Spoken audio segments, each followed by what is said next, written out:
নমস্কার, আমি বিপ্লব কুমার সিনহা। আপনারা দেখছেন আমার সাথে ভোট বাংলা আর ওই নিউজ বাংলা। ভোট বাংলা আমরা এই নামটা দিয়েছি কেন? কারণ আগামী 2 মাসের মধ্যেই 4 মে সারা পশ্চিমবঙ্গে বাংলার মসনদ কে দখল করবে সেটা জানা যাবে, তার ঘোষণা হবে। আর তার আগেই ভোটের দিনক্ষণ ঘোষণা করার আগেই মানে 23 এপ্রিল এবং 29 এপ্রিল এই 2 দিন ভোট ঘোষণার মধ্যেই ভোটের দামামা বেজে গেছে। এবং 2 যুযুধান পক্ষ এখন পশ্চিমবঙ্গে, তৃণমূল একদিকে আর একদিকে বিজেপি, এবং তার আশেপাশে আছে কংগ্রেস, আইএসএফ, সিপিএম এবং অন্যান্য দলগুলি। এই ভোট বাংলায় আজকে সবচেয়ে বড় যেটা হাই ভোল্টেজ বিধানসভা ভবানীপুর, এই ভবানীপুর নিয়ে আজ আমরা একটু বিশ্লেষণ করব, জনসমীক্ষা বিশ্লেষণ করব। মানে এটা কি, কেন অত্যন্ত গুরুত্বপূর্ণ এই ভবানীপুর বিধানসভা, সেটা নিয়ে আজ আমরা আলোচনা করব। ভবানীপুর রাজনৈতিকভাবে এবং অর্থনৈতিকভাবে এবং অন্যান্য আরও ঐতিহাসিকভাবেও কিন্তু একটা গুরুত্বপূর্ণ এরিয়া। ভবানীপুর গত 15 বছর ধরেই কিন্তু মমতা বন্দ্যোপাধ্যায় সেখানকার প্রতিনিধি, বাংলার রাজ্যের মুখ্যমন্ত্রী। হাই ভোল্টেজ একটা এরিয়া, হট কেক। আর সেখানে এবারে তৃণমূল থেকে মনোনীত হয়েছেন তৃণমূল সুপ্রিমো নিজে মমতা বন্দ্যোপাধ্যায়। আর একদিকে শুভেন্দু অধিকারীকে বিজেপি দাঁড় করিয়েছে। তিনি নিজে বলেছেন যে মোদিজি তাকে ওখানে দাঁড় করিয়েছেন মমতা ব্যানার্জির মনোবল ভেঙে দেওয়ার জন্য, বা একটা মানে কি লড়াই, মানে ফেস টু ফেস লড়াই করার জন্য। শুভেন্দু অধিকারী বলছেন যে এবারে ভবানীপুরে নাকি তিনি মমতা ব্যানার্জিকে হারাবই। আগের বার নন্দীগ্রামে হারিয়েছিলেন, এবারে মমতা ব্যানার্জিকে নাকি উনি ভবানীপুরে হারাবেন। কীভাবে, অঙ্কটা কী হবে? এই 2 পক্ষ বলছে কী হবে। 2 পক্ষ একে অপরকে ব্লেম করছেন, দোষারোপ করছেন। মমতা ব্যানার্জি আগেই বলেছেন যে প্রচুর বহিরাগত মানুষকে নিয়ে এসে ভবানীপুরে তারা ঢোকাচ্ছে। শুভেন্দু অধিকারী বলছেন ভয় পেয়ে গেছেন, কারণ এসআইআর তাদেরকে জিতিয়ে দিয়েছে। এসআইআরে প্রায় 50,000-এর মতো নাম বাদ গেছে ভবানীপুরে এবারে।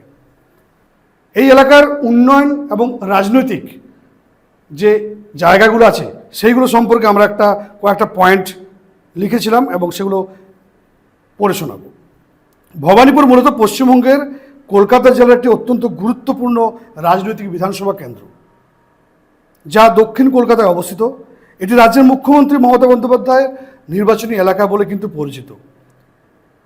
এটার কোনো আলাদা সাংবিধানিক অঞ্চল নয়, বরং সংবিধানের আওতাহীন পশ্চিমবঙ্গ রাজ্যের একটি নির্বাচনী এলাকা। বিধানসভা কেন্দ্র নাম্বার হচ্ছে কি 159। আমরা আজকে যে বিধানসভা নিয়ে আলোচনা করছি তার কেন্দ্রটি মানে 294টা বিধানসভার মধ্যে যে নাম্বারটা আসে সেই নাম্বারটা হলো 159। মুখ্যমন্ত্রী মমতা বন্দ্যোপাধ্যায় 2021 সালের উপনির্বাচনে এই আসন থেকে জয়ী হয়েছিলেন, কারণ সেই সময় উনি নন্দীগ্রামে গিয়ে দাঁড়িয়েছিলেন। এবং যেহেতু উনি মুখ্যমন্ত্রী এবং কিছু ভোটের জন্য তিনি শুভেন্দু অধিকারীর কাছে হারতে হয়েছিল, এবং যেহেতু তিনি মুখ্যমন্ত্রী হবেন, সেই মুখ্যমন্ত্রী পদে থাকার জন্য তাকে এমএলএ হওয়া জরুরি। আর সেই জন্য তিনি আবার পুনরায় এখানে এসে নির্বাচনে শোভনদেব চট্টোপাধ্যায়কে খড়দায় পাঠিয়ে উনি এখানে এসে দাঁড়িয়ে আবার উপনির্বাচনে 2021 সালে জিতেছিলেন এই এলাকাটায়। এটা আমরা ভুলব না। এছাড়া Bhawanipur Gujarati education society college, যা আগে Bhawanipur Gujarati education society college নামে পরিচিত ছিল, তা ভারতের সংবিধানের ধারা এর অধীনে একটি ভাষাগত সংখ্যালঘু প্রতিষ্ঠান ওখানে আছে। এখানে উন্নয়ন এবং ইস্যুগুলো কী কী, সেগুলো কিন্তু আমরা বলবো পরপর। ফার্স্ট হচ্ছে কি যানজট এবং পার্কিং। মানে এই এলাকার মানুষ 15 বছর ধরে তৃণমূল এখানে রাজত্ব করছে। এখানে সবচেয়ে বড় বিষয় যেগুলো ইস্যু হলো মানুষের ওখানে যানজট এবং পার্কিং। সেখানে কি বলা হয়েছে যে হাজরা রোড, শরৎ বসু রোড এবং হরিশ মুখার্জি রোডের মতো গুরুত্বপূর্ণ রাস্তাগুলোতে প্রবল মানে প্রচুর যানজট হয়, ট্রাফিক জ্যাম। এটা একটা নিত্য নৈমিত্তিক ঘটনা ওখানকার, যেটা এখনও কিন্তু কোনো সমাধান হতে পারেনি। পরিকাঠামোগত সমস্যা, ঘনবসতিপূর্ণ এলাকা হওয়ায় অনেক জায়গায় নিকাশি ব্যবস্থা এবং সরু গলির রক্ষণাবেক্ষণ থেকে অভিযোগ থাকে। মানে প্রচণ্ড জনঘনত্ব একটা এলাকা এবং অনেক সরু অলিগলি আছে যেগুলোতে গাড়ি পেরোতে পারে না, বা একটা গাড়ি যদি আসে আর একটা গাড়ি যাওয়ার মতো একটা সিচুয়েশন থাকে না, সেই নিয়েও মানুষের মধ্যে একটু সামান্য ক্ষোভ আছে। রাজনৈতিক বিতর্ক কী আছে, যে ভোটের সময় এই কেন্দ্রটি তৃণমূল এবং বিজেপির মধ্যে তপ্ত লড়াই কেন্দ্র থাকে, যা স্থানীয় উন্নয়নের চেয়ে রাজনৈতিক উত্তাপ কিন্তু বেশি বাড়ায়। মানে উন্নয়নের জায়গাটা একটু পিছিয়ে যায়, তারপরে কী হয়, এখানে ভোটের সময় প্রচুর রাজনৈতিক উত্তাপ থাকে এবং একটা হাই ভোল্টেজ এরিয়া যেহেতু মমতা ব্যানার্জি মুখ্যমন্ত্রী নিজে এই এলাকা থেকে দাঁড়ান। ঐতিহ্য কী আছে, অনেক পুরনো বাড়ি ভেঙে নতুন বহুতল তৈরির ফলে এলাকায় পুরনো চরিত্রটা নষ্ট হওয়ার ঝুঁকি। তবে প্রশাসনিক গুরুত্ব এবং কলকাতা পুলিশের সদর দপ্তর লালবাজারের কাছাকাছি এবং অন্যান্য গুরুত্বপূর্ণ অফিস থাকার কারণে এলাকাটি সার্বিকভাবে গুরুত্ব পেয়ে থাকে। দেখো, ভবানীপুরের মতো কিন্তু কলকাতা বা পশ্চিমবঙ্গে অনেক এরিয়া আছে এরকম অনেক ঐতিহাসিক, রাজনৈতিক, গুরুত্বপূর্ণ, উত্তপ্ত রাজনৈতিক, মানে কী বলবো, সে ভালো উন্নয়নমূলক এলাকা অনেক আছে। কিন্তু ভবানীপুর এই জন্য গুরুত্ব, কারণ ওখানে মমতা ব্যানার্জি নিজের এলাকা এবং নিজে উনি ওখান থেকে দাঁড়ান। এটাই সবচেয়ে একটা বড় গুরুত্বপূর্ণ ব্যাপার। এখন এখানে আগেরবার যে ভোটটা হয়েছিল, সেই ভোটে ভবানীপুরের কীরকম ব্যাপারটা ছিল, যে আগেরবার যে মানে এমপি ইলেকশন, মানে পার্লামেন্ট ইলেকশন যেটা হয়েছিল, লোকসভা ভোট, সেই ভোটে কিন্তু দেখা গিয়েছিল যে বিজেপি কিছু কিছু আসন ওখানে জিতেছিল, যার পরিপ্রেক্ষিতে যে জায়গায় দাঁড়িয়ে শুভেন্দু অধিকার বারবার এটা বলছেন যে আমি মমতা ব্যানার্জিকে হারাবো। সত্যি কি উনি মমতা ব্যানার্জিকে হারাতে পারবেন? ফিরহাদ হাকিম একটা কথা বলেছেন, ফিরহাদ হাকিম শুভেন্দু সম্পর্কে যে কথাটা বলেছেন একটু শুনে নেব, চলুন শুনে নিই। ওকে বলেছি, আবার রিপিট আমিও করছি, আশায় মরে, তারপরেরটা আর বলবো না। উনি বললেন যে ফিরহাদ হাকিম যে মমতা ব্যানার্জি এখানে জিতবেন, শুভেন্দুর অঙ্ক গোলমাল হয়ে গেছে, ওর ক্যালকুলেশনে প্রবলেম হয়ে গেছে। কারণ কিছুদিন আগে ফিরহাদ হাকিম যখন ওখানে ভোট প্রচারে মমতা হয়ে গিয়েছিলেন, উনি কিছু স্থানীয় বাসিন্দাদের বিক্ষোভের মুখে পড়েছিলেন। স্থানীয় বাসিন্দাদের সেই বিক্ষোভটা কি আপনারা দেখেছেন? সেই বিক্ষোভের মুখে পড়ে স্থানীয় বাসিন্দারা ফিরহাদ হাকিমকে কীভাবে কথা বলেছেন সেটা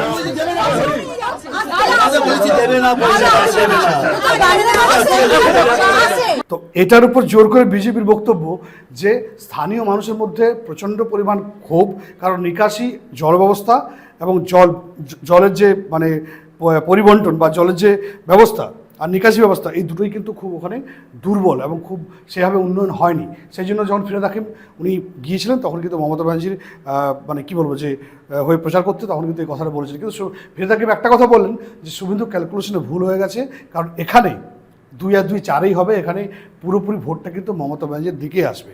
আর শুভেন্দু অধিকারী কী বললেন তার বিপক্ষে, মানে ফিরহাদ হাকিমের বিপক্ষে এবং ভবানীপুর নিয়ে উনি কি বললেন একবার শুনুন। হয়েছিল 2000-এরও বেশি, অর্থাৎ ভবানীপুর বিজেপিরই চুরি, চাম্পারি, ছাপ্পা, অবৈধ অনুপ্রবেশকারী, মৃত ফেক ভোটার দিয়ে মমতা ব্যানার্জি ভোটে জিততেন। উনি পরিষ্কার বললেন যে গুন্ডা দিয়ে জোর করে ভবানীপুর যদি জেতার চেষ্টা করে তৃণমূল, সেটা ভালো হবে না।